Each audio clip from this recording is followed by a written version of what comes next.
बिस्मिल्लाहिर्रहमानिर्रहीम। मैं हूं अज़हर जावेद और आज वीज़ा डेस्क में हमारे मेहमान हैं बैरिस्टर गुलनवाज खान साहब, जो यहाँ बरतानिया में प्रैक्टिस करते हैं। तकरीबन 3 दहाइयाँ होने वाली हैं और इनका एक बड़ा अबूर हासिल है इनको इमिग्रेशन के मामलात पर। तो इनसे आज जो टॉपिक्स हम डिस्कस करने जा रहे हैं उनका ताल्लुक़ पाकिस्तान से आने वाले लोगों से है और क्या अपॉर्चुनिटीज़ अवेलेबल हैं, किस तरह वो आ सकते हैं, क्या-क्या ख़्याल रखना होगा इमिग्रेशन के हवाले से। तो इस पे आज बात करते हैं। बहुत शुक्रिया बैरिस्टर गुलनवाज साहब आपका। हाँ साहब, आप अभी पाकिस्तान से भी आए हैं, मेरा कोई महीना एक तो रह के आए हैं वहाँ पे। 3 वीक्स। तो आजकल तो दौड़ लगी हुई है, लोग ये कह रहे हैं कि जी पाकिस्तान से बाहर जाने के रास्ते ढूँढ रहे होते हैं। आपको सबसे कॉमन क्वेश्चन क्या मिलता है जब आप किसी से मिलते हैं उधर? उसमें डिपेंड करता है कि जो बंदा आपसे क्वेश्चन पूछ रहा है वो उसका प्रोफाइल या बैकग्राउंड क्या है, क्योंकि हर बंदे की एक्सपेक्टेशन हुँ, वो ऑब्वियसली उसकी अपने मामलात से होती है। अब इसको अगर हम सिंप्लीफाई करें, अगर किसी की मैट्रिक से कम एजुकेशन है तो उसका तो ऑब्वियसली टारगेट तो सऊदी अरब या कुछ ऐसे होगा। लेकिन अगर आप पढ़े लिखे हैं, आइल्स वगैरह किया हुआ है, तो उसमें ऑब्वियसली आपका जो टारगेट है वो हुँ, यूके उसमें हो सकता है, कनाडा हो सकता है, उसमें अमेरिका हो सकता है, depend on your preference and priority.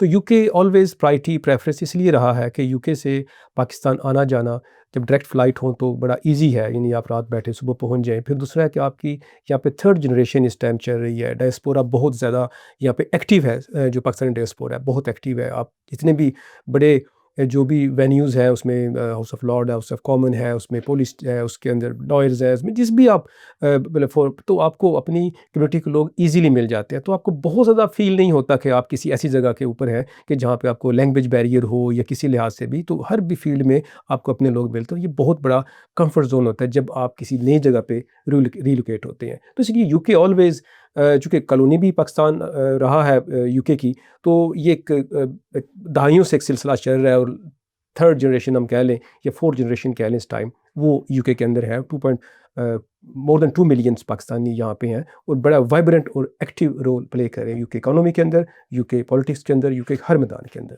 अच्छा गुलनवाज साहब, पाकिस्तान से जो इमिग्रेशन के मामलात हम देख रहे हैं कि यहाँ पे सख्ती भी काफ़ी हुई है, जी। रूल्स भी चेंज हो रहे हैं। लोग आते रहे हैं, आ रहे हैं, बड़ी तादाद में आए हैं। तो इस वक़्त अगर एक कोई अवेलेबल रूट्स हैं यहाँ पे, अगर हम 1, 2, 3 करना जी, जी। चाहें, तो कौन से हैं? अगर आप उनको लिस्ट करें? जी, बहुत अच्छा आपका क्वेश्चन है। चूँकि होता ये है कि ना पॉलिसीज़ चेंज होती रहती हैं, वेरिएशंस आती रहती हैं। तो जिस वक़्त पॉलिसीज़ का नहीं पता होता, तो लोग उस टाइम अब एक एग्ज़ाम्पल मेरे पास एक एक जो है साहिब आए, फैमिली आई, पाकिस्तान में था मैं। तो उनकी प्लान ये था कि निकाह शादी वगैरह बच्ची की और वो प्लान ये था कि बच्ची का आइल्स हो जाएगा और सारी फ़ी वगैरह देंगे तो फिर बच्चा साथ ले लेगा और वहाँ पे अपनी लाइफ़ स्टार्ट करेंगे और उसके बाद पीएसडब्ल्यू और स्किल वर्कर रूट जिस तरह से भी है। लेकिन उनको जब वो फ़ी वगैरह दे बैठे सारा कुछ, तो पता चला डिपेंडेंसी तो रूट ही ख़त्म हो चुका है। स्टूडेंट के डिपेंडेंट साथ आ ही नहीं सकता। इसी हुँ। तरह केयर के साथ हुआ। तो केयर बारे में सारे मामलात में सब कुछ हो गया, लेकिन जब वो रूट टाइम आया तो उस पे केयर पे डिपेंडेंट ही लाओ। तो जो अप टू डेटेड जो आपके पास कोई बात होगी, उससे आप बहुत सी परेशानियों से, प्रॉब्लम से बच सकते हैं और उसमें ऑफ कोर्स ये एक सीरियस मामला होता है, जिस जब आप रिलोकेट अपना कंट्री छोड़ के तभी करते हैं when it's very serious. Otherwise कौन छोड़ना चाहता है अपने पेरेंट्स को, अपने माँ-बाप को, सिबलिंग्स को, अपनी जगह को। तो ये चीज़ें मामलात होते हैं। बहरहाल आप जिस भी रूट पे आप क्वालिफ़ाई कर रहे हैं, कंपैटिबिलिटी बनती है, उसी पे कोशिश करें और इसके लिए आपके पास राइट इन्फॉर्मेशन होनी चाहिए और वो राइट इन्फॉर्मेशन आपको राइट लोगों से मिलेगी, ना कि क्वैक से। तो तो इसीलिए तो हम कोशिश करते हैं कि जो राइट लोग हैं, जो हुँ, प्रोफेशनल हैं, जिनकी यहाँ पे इनको अलाउ भी है, उनको लेके आएँ। तो आप गुलनाज खान साहब हमें रूट बताइए। अगर पाकिस्तान में एक बिज़नेसमैन है, वो सियालकोट में है, गुजरांवाला में है, मंडी बहाउद्दीन में है या किसी और कराची, फैसलाबाद में है, वो अगर यहाँ आना चाहता है, उसके लिए कौन-सा रूट अवेलेबल है? जी। इसमें ना जी अभी मैं चूँकि पाकिस्तान था तो मेरा चैम्बर ऑफ कॉमर्स सियालकोट में वहाँ पे एक ब्रीफिंग थी इस टॉपिक के ऊपर किसी लिहाज से। तो चूँकि सियालकोट वैसे भी एक एक्सपोर्ट सिटी है और वहाँ पे एक्सपोर्ट करते हैं, और जिसमें होता क्या है कि स्पेशली सियालकोट फैसलाबाद से जब वो अपनी एक्सपोर्ट करते हैं तो उनको नॉर्मली मिडल मैन के तौर पे वो उनको कुछ कमीशंस देना पड़ती हैं, रेफरेंस फ़ीस देना पड़ती है, और उसके बाद उसके फर्दर टाइम वेस्ट भी होता है। तो चूँकि उनके पास फ़र्स्ट इन्फॉर्मेशन होती नहीं, और जो लोकल एजेंट्स होते हैं उनके पास बड़ी बेसिक्स इन्फॉर्मेशन होती है, स्टूडेंट की होगी, विजिट वीज़ा की होगी या स्पाउस वीज़ा की हद तक, बस इससे ऊपर नहीं। तो ये जो दूसरी फील्ड होती है कमर्शियल जिसको कहते हैं इमिग्रेशन, ये एक निश मार्केट है, ये ऑब्वियसली अब कॉमन नहीं मिलेगी। अब government of UK policies change करती रहती है। अभी जो करंट पॉलिसी है वो बड़ी ज़बरदस्त है, स्पेशली बिज़नेस लोगों के लिए। ब्यूटी क्या है इसके अंदर, अब चेंजेस क्या हुई हैं। पहले था कि 200,000 पाउंड आपके पास होना चाहिए एज इंडिविजुअल आ रहे हैं एंटरप्रेन्योर रूट। अगर आपने इन्वेस्टमेंट करनी है 2 मिलियन होना चाहिए। अब वो रूट ख़त्म हो गए हैं। 100 रिप्रेजेंटेटिव था, रूट ख़त्म हो गए हैं। उसके ऊपर अगर आपसे कोई पैसे ले रहा है तो वो बिल्कुल अनफेयर है। अब नया रूट क्या है, इस चीज़ को अंडरस्टैंड करना है, स्पेशली बिजनेस कम्युनिटी के लिए। ब्यूटी इसकी नंबर 1 क्या है कि जी आपकी कोई इन्वेस्टमेंट को थ्रेशोल्ड नहीं है। मीन कि कोई आपने 2 लाख, 4 लाख या 5 लाख पाउंड यहाँ पे लेके आना रिक्वायरमेंट नहीं है। क्या रिक्वायरमेंट है? वेरी सिंपल, गवर्नमेंट ने कर दिया है कि आपका बिज़नेस जो मदर कंपनी है वो पाकिस्तान में हो या उस कंट्री में जहाँ से आप आ रहे हो। अब अगर आपकी कंपनी पाकिस्तान में है और वो बिज़नेस ऑपरेट कर रहा है, प्रॉपर एक वायबल बिज़नेस है, तो वो कहते हैं कि जी आपका अगर ब्रांच अब बनाना चाहते हैं यूके में, मोस्ट वेलकम। उसके लिए क्या प्रूव करना है? नंबर 1 आपका बिज़नेस प्लान, कि आप क्या बिज़नेस, जो आपका बिज़नेस है उसी की आप यहाँ पे रेप्लिका या ऑफिस या सब्सिडरी ऑफिस बनाना चाह रहे हैं, नंबर 1। नंबर 2 कि जो आप पाकिस्तान बिज़नेस कर रहे हैं उसका एक स्ट्रक्चर आपका हो जो कि सेंस बने। फॉर एग्जांपल जो पेमेंट्स हैं आप बैंक टू बैंक कर रहे हो, आपका जो पेरोल के ऊपर स्टाफ है उनका आपके पास रिकॉर्ड प्रॉपर हो, उनके साथ कॉन्ट्रैक्ट आपके प्रॉपर हो। अगर आप इंपोर्ट एक्सपोर्ट कर रहे हैं तो उसके लिए आपके पास उसकी सारी एविडेंस हो, और जो आपकी लीज़ या जो भी आपकी प्रॉपर्टी वगैरह है उसके ऊपर एविडेंस हो। तो बहुत से डॉक्यूमेंट्स आपके वो होते हैं जो वो फिजिकली आपके पास ऑलरेडी अवेलेबल होते हैं, जस्ट उनको शेप अप का प्रॉब्लम होता है, नहीं पता होता। अगर प्रॉपर कंसल्टेंसी अगर आप ले लेते हैं प्रॉपर क्वालिफाइड लॉ फर्म से, तो वो आपको इसका प्रॉपर आपको गाइडलाइन दे देंगे, और अब बड़ा इजी है कि आप अपना ऑफिस बहुत ही कम पैसों में यूके के अंदर एक इंटरनेशनल मार्केट में आ सकते हैं। 1 नंबर 2 इसके अंदर जो खूबसूरती है वो ये है कि आप अप टू 5 लोगों को अपने साथ लेके आ सकते हैं। उस बिज़नेस का जो आप यहाँ ब्रांच बनाएंगे, global business mobility scheme, GBM scheme कहते हैं, तो अप टू 5 लोगों को आप यहाँ पे लेके आ सकते हैं। और ये वो 5 लोग फर्दर आपने लेके रिक्रूट करने हैं तो आप लोकल भी रिक्रूट कर सकते हैं।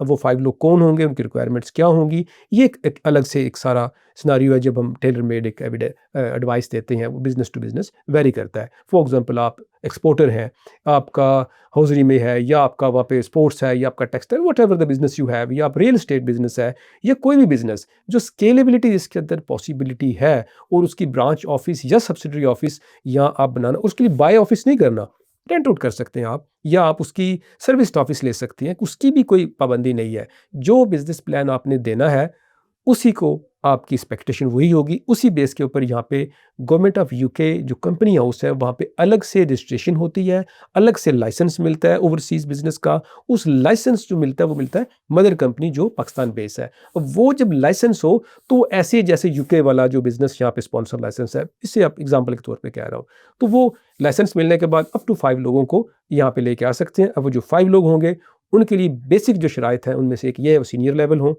नंबर 2 वो जो एप्लीकेंट है जिसको कंपनी ने, मदर कंपनी ने रिक्रूट करने जा रही है, वो लीस्ट 1 ईयर से काम कर रहा हो, और प्लस उसकी सैलरी थ्रेशोल्ड, और प्लस वो उसी कंपनी के लिए काम करेगा। ये नहीं होगा कि वो बंदा उस कंपनी के लिए रहा है लेकिन किसी और के लिए काम, ऐसा नहीं, वो आप ही की कंपनी के लिए काम करेगा। इस तरह से आप पाकिस्तान में रहते हुए अपने आप को एक्सपैंड कर सकते हैं, आप पाकिस्तान की खिदमत बेहतर तरीके से कर सकते हैं, अपनी एक्सपोर्ट बढ़ा सकते हैं। इस स्कीम को क्या कहते हैं? GBM, global business mobility scheme. तो इसके तहत जो शख्स आएंगे, जो ओनर है बिजनेस का, उनको कितनी देर का वीज़ा मिलेगा और क्या उनके साथ शराइत होंगे इसके? इस पे जी जो चूँकि ये स्कीम है specially design for businesses, not for individuals. ये बिज़नेस के लिए स्कीम है, तो बिज़नेस को ही लाइसेंस मिलता है और वो बिज़नेस ही रिक्रूट करता है और वही स्पॉन्सर करता है जो मदर कंपनी होती है। ठीक है जी, सियालकोट की एग्जांपल दी हमने या फैसलाबाद की। तो इस पे जो वीज़ा स्टार्ट का मिलता है वो मिलता है 2 ईयर्स का, अपनी फैमिली को लेके आ सकते हैं। अब 2 इयर्स का होगा उसके अंदर। उसके बाद फिर सिनारियो ये पीआर को लीड नहीं करेगा, लेकिन 2 इयर्स अगर मामला ठीक चलते हैं तो उसके अलावा फिर दोबारा से यहाँ से एक्सटेंशन नहीं होनी, दोबारा जाकर फिर एंट्री क्लियरेंस, या फिर कंपनी किसी और को वहाँ से ये एक ओल्ड रजीम था, इसको कहते थे इंट्रा कंपनी ट्रांसफ़र। इंडिया से मैंने बहुत काम किया इंट्रा कंपनी ट्रांसफ़र में। उसमें क्या होता था कि एक ऑफ़िस यूके में है और एक ऑफ़िस उस कंपनी का इंडिया में, फॉर एग्जांपल टाटा या for example number of other businesses. तो वो क्या करते थे, वो ना अपने एम्प्लॉयज़ को एक्सचेंज करते रहते थे। वो लीड टू सेटलमेंट नहीं होता था, तो वो टेम्परेरी अरेंजमेंट हुआ करता था। तो 6 month, 1 year, 2 year, whatever the contract, तो वो फिर एक अरेंजमेंट होता था। तो उससे ये डिफरेंट अरेंजमेंट किया गया। ये था वो था बिटवीन द कंपनीज ट्रांसफ़र। ये वाला है पूरा सेटअप आपका यूके के अंदर आ रहा है, पूरी ब्रांच आप बना रहे हैं, पूरा आप एक्सपोर्ट सेटअप सारा कर सकते हैं। यहाँ पे आप बैंक अकाउंट खुलेगा, जो आपकी फैमिली आएगी उनको सारी फैसिलिटीज़ जो स्कूल की है। अभी मेरी एक ज़ूम मीटिंग थी दुबई में एक फर्म के साथ, वो यही एक सेटअप यहाँ बनाना चाह रहे हैं रियल एस्टेट। तो उनको वो ये कह रहे थे कि जी क्या हमें एनएचएस की फैसिलिटी या क्या हमें जो स्कूलिंग है हमारे बच्चों को जो डिपेंडेंट्स उनको होगी। ऑफ कोर्स, क्योंकि जब आप एनएचएस फीस पे करते हैं, कोई भी जो आप वीज़ा यहाँ पे आते हैं जो मोर देन 6 मंथ होता है, तो वो विजिटर नहीं रहता, वो डिफरेंट कैटेगरी हो जाती है। तो वहाँ पे एनएचएस पे करते हैं। Whenever you have paid NHS, of course automatic आपका वो राइट बन जाता है। बाकी जो आपके बच्चे जो डिपेंडेंट होंगे उनको स्कूलिंग और बाकी सारी फैसिलिटीज अवेलेबल होंगी। कंपनी सेटअप कैसे की जा सकती है? क्योंकि बाहर जो लोग बैठे हैं, आप जैसे आपने शुरू में भी कहा, उनके पास इन्फॉर्मेशन बहुत कम होती है, तो वो वहाँ पे बैठ के कैसे कंपनी सेटअप करेगा? इसका तरीकाकार बड़ा सिंपल है जी, कि आप यहाँ पे एक लॉ फर्म को, फॉर एग्जांपल हमारी फर्म है एडिसन एंड खान सॉलिसिटर्स, तो आप किसी लॉ फर्म को जो कि अप्रूव्ड हो, ऑथराइज्ड हो गवर्नमेंट के साथ डील करने में, आप उनको इंस्ट्रक्ट करते हैं। वो सारी गाइडलाइन आपको देते हैं। इसमें मोस्टली 2 से 3 प्रोफेशनल्स का इसमें रोल होता है, आपके लॉयर का, सॉलिसिटर्स का। फॉर एग्जांपल हम इसमें आपको हेल्प कर सकते हैं। नंबर 2, अकाउंटेंट्स आपका बिजनेस प्लान बनाने में आपकी हेल्प कर सकते हैं, कंपनी फॉर्मेशन में हेल्प कर सकते हैं। तो ये अकाउंटेंट्स का रोल है। तो यही मेजर। तीसरा एचआर जो है मेनली वो आपका ही जो कंपनी है वही एचआर इसमें, या आपका अकाउंटेंट इसमें काफ़ी वाइटल रोल प्ले कर सकता है। तो अकाउंटेंट और लॉयर का मेन रोल होता है, एक्चुअली मेन लॉयर के रोल होता है, क्योंकि उसी ने अकाउंटेंट को आगे असाइनमेंट सारी जो है ना वो गाइडलाइन देनी होती है। अच्छा बैरिस्टर साहब, ये तो चले हो गया एक बिज़नेस का, और कौन सा रूट है जो ख़ास तौर पे अभी वर्क वीज़ा के वाले से चीज़ें आई हैं, उसमें भी कोई चेंजेस आ रही हैं? तो एक पढ़ा लिखा शख्स, जैसे अभी चेंजेस आए उसके बावजूद 5 साल का रूट बरकरार रखा गया, जिनकी सैलरीज़ की हद है, उन बल्कि 3 साल में कर रहे हैं, जी, तो जी। उसमें ज़रा थोड़ा-सा बताइए क्या इसमें जी एक प्रोफ़ेशनल जो एक सीनियर लेवल पे बैठा है, वो कैसे आ सकता है? जो सीनियर लेवल बंदा है उनकी तो डिमांड ऑब्वियसली वर्ल्ड में हर जगह ही होती है, वो तो खुद चूज़ करते हैं कि उन्हें क्या करना है, कैसे करना है। अब इसमें जो चेंजेस आई हैं कि अभी जो लो स्किल या मीडियम स्किल लोग हैं उसके लिए आउट ऑफ कंट्री परमिट्स नहीं है। केयर वर्कर्स तो वैसे ख़त्म हो गया आउट ऑफ कंट्री।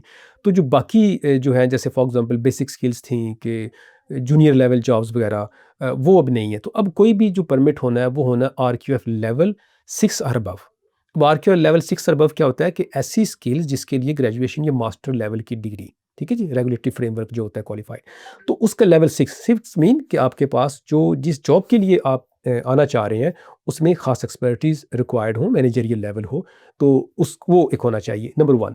उसमें बेसिक चीज़ें हैं, ऑफ कोर्स आप इंग्लिश टेस्ट जो है वो आपका B2 करने जा रहे हैं। उसकी जो दूसरा है कि जो टाइम ऑफ सेटलमेंट है वो इंक्रीज़ हो जाएगा। आपने ये बातें ऑब्वियसली सुनी होंगी, हमारे पिछले इंटरव्यू जो पिछला वीलॉग था उसमें आप वो डिटेल सुनेंगे तो आपके सामने आ जाएगा। लेकिन उसमें एक्सेप्शंस हैं। एक्सेप्शन क्या है कि अगर आपकी सैलरी थ्रेशोल्ड 50,000 से अबव है, तो उस सूरत में आपको 10 साल सेटलमेंट रूट पर वेट नहीं करना। उसमें फर्दर एक्सेप्शंस हैं, आपको कम्युनिटी वर्क करते हैं या आप उसमें कुछ और उन्होंने कुछ उसमें कुछ दिए हुई हैं डिटेल के अंदर, वो हम एक अलग टॉपिक हम जो डिटेल में डिस्कस कर चुके हैं, यहाँ पे नहीं करने जा रहे। तो उससे आप अपने परमिट को 10 साल की बजाय आप उसको 3 साल, 5 साल, 7 साल, डिपेंड ऑन कि आप कौन सी टिक्स आप करते हैं, तो आप उसको टाइम को रिड्यूस कर सकते हैं। The ball is in your hand. तो अगर आप एक्टिव हैं और प्रोफेशनल हैं, अपने काम में आपकी ग्रिप है, आप एक्टिव बंदे हैं, तो डेफिनेटली आप इन एडवांटेजेस को आप बिल्कुल अवेल कर सकते हैं। शोर ये पड़ा हुआ है पाकिस्तान में जी, यूके ने वीज़े बंद कर दिए हैं, तो उस प्रोपेगेंडा यहाँ ये जो एक सोशल मीडिया का ट्रेंड चल जाता है, पता होता नहीं है, बात कर रहे होते हैं, तो आप क्या कहेंगे? क्योंकि ये अभी जो आपने ये बात की 50,000 प्लस सैलरी और ये भी सुना है कि जो 125,000 सैलरी वाले हैं उनको तो 3 साल में वो ये कार्ड ऐसे ही ऐसे ही बिल्कुल हाँ ऐसे है। हमने बल्कि लास्ट वीक लॉग में हमने बड़ी हम्म डिटेल से इस टॉपिक के ऊपर बात की थी। तो ये जो पहले है कि ये जो अभी जो एक रूटीन मामले में तो फिर आउटकम भी रूटीन ही आएगी।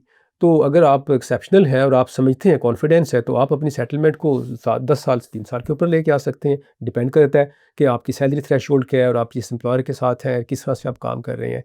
दूसरी अभी एक और खूबसूरत बात यह है कि आप सेल्फ एम्प्लॉयड ख़ुद को रजिस्टर्ड करवा सकते हैं, लेकिन there is a cap of hours. आप कंपनी रजिस्टर करवा सकते हैं, there is a cap of hours. तो पैरामीटर्स हैं, as far as you know information आप बहुत कुछ कर सकते हैं, लेकिन उसके लिए ज़रूरी है कि क्वैक्स के पास नहीं, आपने क्वालिफाइड लोगों के पास जाना है ताकि आपके पास अप टू डेट इन्फॉर्मेशन आ सके। अच्छा बैरिस्टर साहब, पाकिस्तान में फ्रॉड भी बहुत होता है।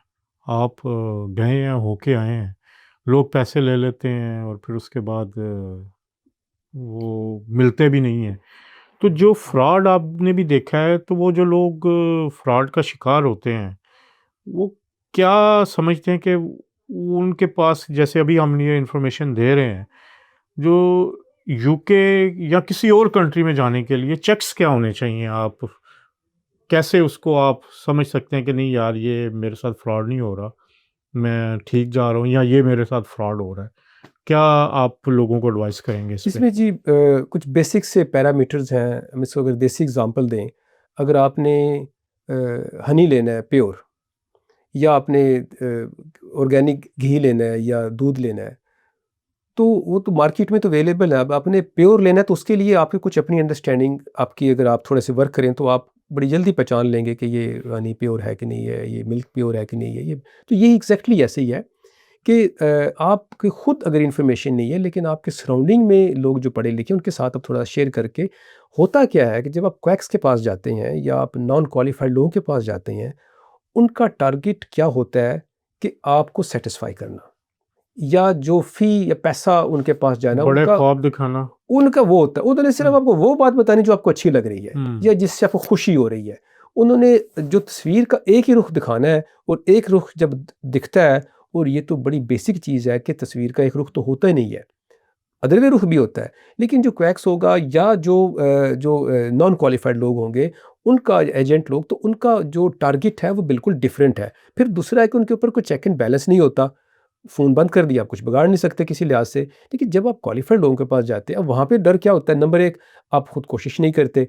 सेकंड ये होता है कि आपकी जो उनकी बेसिक कंसल्टेंसी फ़ीस है, वो थोड़ी-सी बचाने के लिए आप बड़ा नुकसान कर बैठते हैं। तो एक तो ये चीज़ बेसिक है। जब जो क्वालिफाइड बंदा है, वो आपके प्रोस कॉन्स तस्वीर के दोनों रुख बताएगा, और वो आपकी जो प्रोफ़ाइल है, जो आपकी कैपेबिलिटी, ये मामलात अकॉर्डिंगली आपको बताएगा कि ये हो सकता है और ये नहीं हो सकता। अगर हो सकता है, कैसे हो सकता है? पूरी डिटेल, तो आपके दोनों रुख। दूसरी साइड पे बिल्कुल सब अच्छा के हिसाब-किताब होगा। तो एक तो ये बेसिक। दूसरा, आप खुद को कैसे बचा सकते हैं कि जो बात आपको बताई जाए, आप उसको एक से ज़्यादा जगह से वेरीफ़ाई करें अपने ओन तरीके अब से। तो एआई आ गया। ठीक है जी, एआई बड़ी ज़बरदस्त चीज़ है। हाँ। आप उसको बिल्कुल उसको वेरीफ़ाई कर सकते हैं, चेक कर सकते हैं किसी और तरीके से। ये कैटेगरी फॉर एग्ज़ाम्पल अब ख़त्म हुए भी 2, 3, 4 महीने, 5 महीने हो गए हैं। उसी चीज़ के ऊपर आप, वो कहता है बंदा कि जी आप मुझे ये इतने बस अभी दे, बाकी काम होने पे, बाकी तो उसने मिलना ही नहीं आपसे। हुँ। तो जो चले गए, वो कैसे लेंगे आप? कोई आपके पास एविडेंस नहीं है, आप दे के अपने ज़ाती पैसे दे के लेना मुश्किल है, तो ये कैसे आप दे के? तो इसके लिए आपकी अपनी जो ड्यू डिलिजेंस है या आपकी जो अपनी वर्किंग है, वो आपको ज़रूर, जो भी आपको कोई बंदा मशवरा देता है, तो आप उसको, बेहतर तरीका ये है कि क्वालिफ़ाइड बंदों से, गूगल के ऊपर आप कहीं से भी लॉ फ़र्म से, यूके से आप वहाँ जाएँ, अपॉइंटमेंट बुक करें। आपकी जो कंसल्टेंसी फ़ी है 10-15 मिनट आप टाइम, तो आपको सारी चीज़ बिल्कुल क्लियर हो जाएगी, जो बताया जा रहा है उसमें किस तरह की है। अच्छा बैरिस्टर साहब, एक वहाँ पर अगर पाकिस्तान में जो हुँ, प्रोफ़ेशनल्स हैं, वो अगर जॉब ढूँढना चाहें यहाँ पे, कई वेबसाइट्स हैं, आप बता सकते हैं। हुँ। कोई अकाउंटेंट है, कोई इसी अपने प्रोफ़ेशन में कोई इंजीनियर है, कोई आईटी का है, तो उसके लिए क्या आप सजेस्ट करते हैं कि वो कैसे जॉब ढूँढ सकता है यहाँ? इसमें ना जी दो चीज़ें हैं। जॉब ढूँढना एक एक टास्क है, उसका बड़ा ईज़ी तरीक़ाकार है, मैं वो शेयर कर देता हूँ। सेकंड है कि जॉब तो मिल गई, रिक्रूटमेंट वो आपको ऑनबोर्ड करना चाह रहे हैं। पीछे मेरे पास एक एक ऐसी असाइनमेंट आई थी। तो दूसरा ये है कि आपको इमिग्रेशन स्टेटस, वो एक अलग चीज़ है। ये 2 अलग चीज़ें, हमने इनको डिफरेंशिएट करना है। जॉब के लिए अब मेरे एक साहिब हैं, वो काफ़ी हाई प्रोफ़ाइल एक बड़े बैंक में काम कर रहे थे। यूएस के अंदर, उन्हें काफ़ी काम किया, उसके बाद फिर वो रिलोकेट हो गए मलेशिया में, वहाँ पे काम करे तो बड़ी अच्छी पोस्ट के ऊपर। अभी वो मलेशिया में थे जब उनकी मुझसे बात हुई, उन्होंने बुकिंग की, कंसल्टेशन, सारी बातचीत हुई। अब उनकी यहाँ पे उनको मोर देन 1 प्लेसेस से बड़ी अच्छी ऑफ़र्स थी उनको। 80,000 पाउंड प्लस पर एनम उनको पैकेज था, एक जगह से 100,000 पाउंड प्लस पैकेज था उनको बिकॉज़ ऑफ हिज प्रोफाइल। अब चैलेंज क्या था? चैलेंज ये था कि वो कहते थे कि जी हम आपको स्पॉन्सर नहीं करेंगे, स्किल्ड वर्कर आपने रूट जो है, अब जब तक बंदे के पास राइट टू वर्क यहाँ पे नहीं हो, तो वो कैसे करेगा? तो ये 2 अलग चीज़ें, इनको मैंने अंडरस्टैंड करना है। तो जॉब अगर आपने ढूँढनी है, ऐसा हो सकता है कि जो आपको जॉब ऑफ़र कर रहे हों, जैसे एनएचएस है, वो अगर जॉब ऑफ़र करता है, तो साथ में वो आपको परमिट या वो स्पॉन्सर भी देते हैं, चूँकि उनके पास लाइसेंस होता है। बहुत से ऐसे स्पॉन्सर जिन पर लाइसेंस नहीं होता। अच्छा, कैसे ढूँढनी है? कुछ वेबसाइट्स हैं, आप उनको गूगल कर सकते हैं। सबसे बेहतरीन तरीका ईज़ी है, आप एआई पे जाएँ, उसमें आप लिखें अपने मामलात, वो आपको बहुत सी वेबसाइट बता देगा। उसमें रीड्स है, उसके अंदर जॉब सेंटर प्लस है, उसके अंदर जॉब्स हैं, उसके अंदर वर्क.co, उसके अंदर सीवी library.co.uk, नंबर ऑफ़ है, और इनके ऊपर मिलियंस ऑफ जो लोग सीवीज़ अपनी अपलोड करते हैं। इसके अलावा बहुत सी रिक्रूटमेंट एजेंसीज़ ऐसी हैं जो कि ऑथराइज़्ड होती हैं, प्रॉपर वो ठीक लोग होते हैं, उनकी आप देख सकते हैं, उनकी रेटिंग वगैरह चेक कर सकते हैं कि वो किसी से एफिलिएटेड हैं कि नहीं है। उनके थ्रू भी आप जॉब्स यहाँ पे कर सकते हैं। एनएचएस में स्पेशली ऐसे होता है कि रिक्रूटमेंट एजेंसीज़ एनएचएस को स्टाफ सप्लाई करते हैं और वहाँ पे ही उनको जो है वो स्पॉन्सर, चूँकि एनएचएस के पास स्पॉन्सर लाइसेंस है, तो वो स्पॉन्सर भी साथ कर देते हैं। तो लेकिन एनएचएस समटाइम डायरेक्ट काम नहीं करता, थ्रू एजेंसीज़ काम करता है, तो आप उन एजेंसीज़ को अप्रोच करें। एक ये तरीकाकार है। दूसरा ये कि जब आपको जॉब मिल जाती है, तो चेक करें होम ऑफिस के रजिस्टर पे जाके, जो स्पॉन्सर लाइसेंस रजिस्टर है। अब अगर स्पॉन्सर लाइसेंस रजिस्टर है, आप गूगल पे जाके, वो पब्लिक डॉक्यूमेंट है, तो वहाँ से पता चल जाएगा कि ये जो मेरा प्रपोज्ड एम्प्लॉयर है, ये प्रोस्पेक्टिव एम्प्लॉयर है, क्या इसके पास लाइसेंस है या नहीं है। अगर लाइसेंस है तो फिर ज़बरदस्त हो गया, फिर आपको टाइम बहुत ज़्यादा सेव हो जाएगा। लेकिन एक चीज़, जहाँ पे जॉब है, अगर उनके पास लाइसेंस नहीं है, तो आपकी वो सारी एफ़र्ट्स वेन में चली जाएँगी, क्योंकि आपने जब आना है तो राइट टू वर्क होगा, तो आप उस जॉब को जो है वो अवेल कर पाएँगे।